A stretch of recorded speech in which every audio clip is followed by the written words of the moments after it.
పరుగులెత్తడం ఎందుకు, పరుగులెత్తండి ముందుకు. పూర్తి వివరాలకు చదవండి రేపటి సాక్షి దినపత్రిక.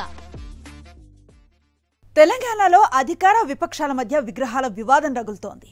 కానీ బీఆర్ఎస్ వర్కింగ్ ప్రెసిడెంట్ కేటీఆర్, ముఖ్యమంత్రి రేవంత్ రెడ్డి మధ్య జరిగిన డైలాగ్ వార్ అభ్యంతరకరంగా కనిపిస్తోంది. వీళ్ళిద్దరి మాటల యుద్ధంతో సంబంధం లేని దివంగత మాజీ ప్రధాని రాజీవ్ గాంధీ, మాజీ సీఎం కేసీఆర్ల ప్రస్తావన రావటం కూడా వారికి అవమానంగా ఉంటుంది. ముఖ్యమంత్రి, ప్రతిపక్ష పార్టీ నేత వాడిన భాష కూడా వారి స్థాయికి తగ్గ విధంగా లేదు. ఈ విగ్రహాల వివాదంపై కేసీఆర్ విశ్లేషణ చూద్దాం.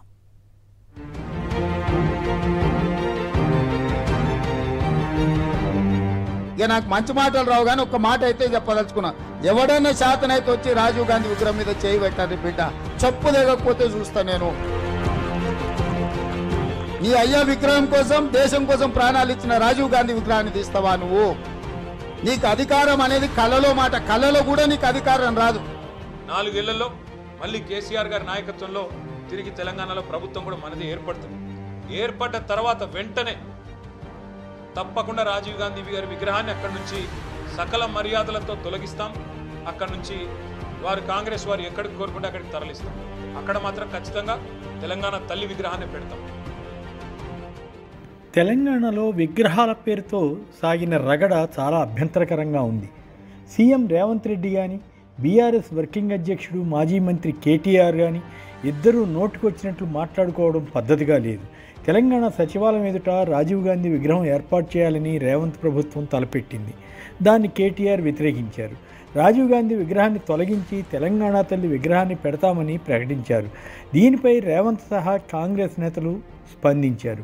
మిగతా వారి సంగతి ఎలా ఉన్నా సీఎం స్థానంలో ఉన్న రేవంత్ మాటలు మరీ దురుసుగా ఉన్నాయి. ఆయన ఏమన్నారో చూడండి.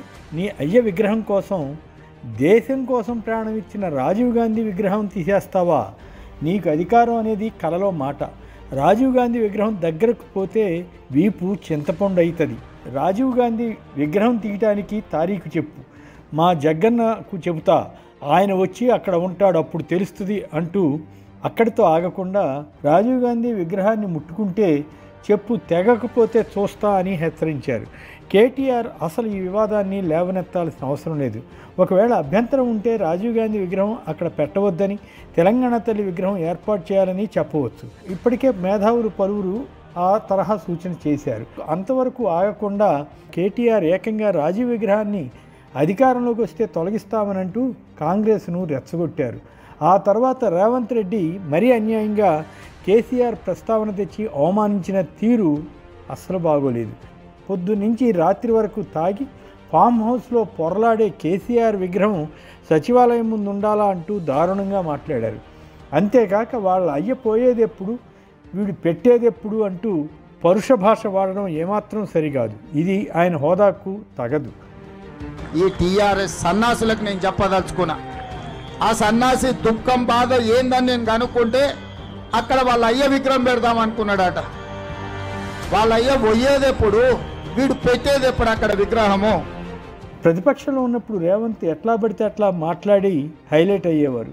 ఇప్పటికీ అలాంటి పంథాను కొనసాగించాలనుకుంటే తెలంగాణ సమాజం హర్షించదు. అనవసరంగా కేసీఆర్ పేరు బయటకు తీసుకొచ్చి అది కూడా పిల్లల ముందు మాట్లాడడం చాలా ఎబ్బెట్టుగా ఉంది. ఎంత కాదు అన్నా కేసీఆర్ 10 ఏళ్ల పాటు సీఎంగా పనిచేశారన్న విషయం మర్చిపోకూడదు. తెలంగాణ రాష్ట్ర సాధనకు ఉద్యమాన్ని నడిపి దేశం అంతటి దృష్టిని కేసీఆర్ ఆకర్షించారు. ఈరోజు రేవంత్ సీఎంగా ఉన్నారంటే అది కేసీఆర్ తెలంగాణ ఉద్యమ ఫలితమే కదా. ఓడిపోయినంత మాత్రాన కేసీఆర్ విలువ తగ్గుతుందా? కేసీఆర్ కూడా గతంలో కొన్నిసార్లు అభ్యంతరకరంగా మాట్లాడిన సందర్భాలు లేకపోలేదు. అయినప్పటికీ రేవంత్ కామెంట్స్ శృతిమించాయని చెప్పక తప్పదు. ఇక్కడ విషయం ఏమిటంటే ఇంకా 4 ఏళ్ల వరకు ఎన్నికలు జరగవు. అప్పటి వరకు కాంగ్రెస్ ప్రభుత్వం పెట్టే రాజీవ్ గాంధీ విగ్రహం జోలికి ఎవరు వెళ్ళరు. అలాంటిది రాజీవ్ విగ్రహంను టచ్ చేయి, చెప్పు తెగుద్ది అంటూ రేవంత్ మాట్లాడాల్సిన అవసరమే లేదు. ఒక పక్క బీఆర్ఎస్కు మళ్ళీ అధికారం రాదంటూనే రేవంత్ ఈ కామెంట్ చేయాల్సిన అవసరం ఏముంది? అయితే కేటీఆర్ వ్యాఖ్యల పుణ్యమాని రేవంత్ సర్కార్కు ఒక ఐడియా వచ్చినట్లయింది. వెంటనే సచివాలయంలోనే తెలంగాణ తల్లి విగ్రహం ఏర్పాటు చేస్తామని స్థలాన్ని కూడా పరిశీలించారు. డిసెంబర్ 9 నాటికి, అంటే సోనియా గాంధీ పుట్టినరోజుకు తెలంగాణ తల్లి విగ్రహం పెడతామని ప్రకటించారు. తెలంగాణ తల్లి విగ్రహాలకు సంబంధించి ఎంతకాలం క్రెడిట్ అంతా కేసీఆర్దే అని చెప్పాలి. తెలుగు తల్లి బదులు తెలంగాణ తల్లి విగ్రహాలను తయారు చేయించి అనేక చోట్ల ప్రతిష్ఠించేలా చర్యలు తీసుకున్నారు. బీఆర్ఎస్ ఆఫీసులో కూడా తెలంగాణ తల్లి విగ్రహం ఉంటుంది. ఎందువల్ల కానీ సచివాలయంలో మాత్రం ఏర్పాటు చేయలేదు. ఇప్పుడు ఆ అవకాశాన్ని రేవంత్ వాడుకుంటున్నారు. ఇక రేవంత్ కామెంట్స్పై కేటీఆర్ కూడా ఘాటుగానే స్పందించారు. ఇందులోనూ అధ్వానపు భాష మాట్లాడడం మర్యాదగా లేదు. తాను అధికారంలోకి రాగానే సచివాలయం పరిసరాల్లో ఉన్న చెత్త ఊడ్చి పారేస్తామని కేటీఆర్ అనడం పద్ధతి కాదు. రాజీవ్ గాంధీ ఒక మాజీ ప్రధాని అన్నది గుర్తుంచుకోవాలి. రేవంత్ కేటీఆర్ రగడలో సంబంధం లేని రాజీవ్ కేసీఆర్ల పేర్లు తీసుకుని వారిద్దరిని అవమానిస్తూ మాట్లాడి స్థాయిని దిగదార్చుకున్నారు. రేవంత్ రెడ్డిని ఉద్దేశించి కూడా చీఫ్ మినిస్టర్ అనే బదులు చీఫ్ మినిస్టర్ అని అనడం, ఢిల్లీకి గులాం అనడం, రేవంత్ మానసిక రుగ్మత నుంచి త్వరగా కోలుకోవాలని అనడం కేటీఆర్ చేశారు.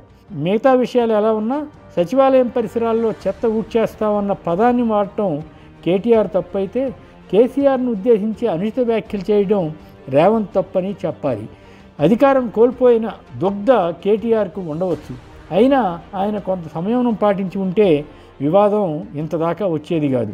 అదే టైంలో ఛాన్స్ దొరికింది కదా అని మాజీ సీఎం కేసీఆర్ను బూతులు తిట్టిన సందంగా రేవంత్ మాట్లాడడం ఆయన అధికార అహంకారాన్ని సూచిస్తుంది. ఈ పరిణామాలన్నింటినీ గమనిస్తే రేవంత్ కేటీఆర్ ఇద్దరూ మానసిక రుగ్మతతో ఉన్నారన్న అభిప్రాయం ప్రజల్లో కలుగుతుంది. తెలంగాణ సమాజానికి కానీ తెలుగు ప్రజలకు కానీ వీరి వ్యాఖ్యలు ఏమాత్రం ఆదర్శవంతం కాదు. నేతలు తమను ప్రజలు మెచ్చుకునేలా మాట్లాడాలి కానీ అసహించుకునేలా మాట్లాడితే వారికే నష్టం.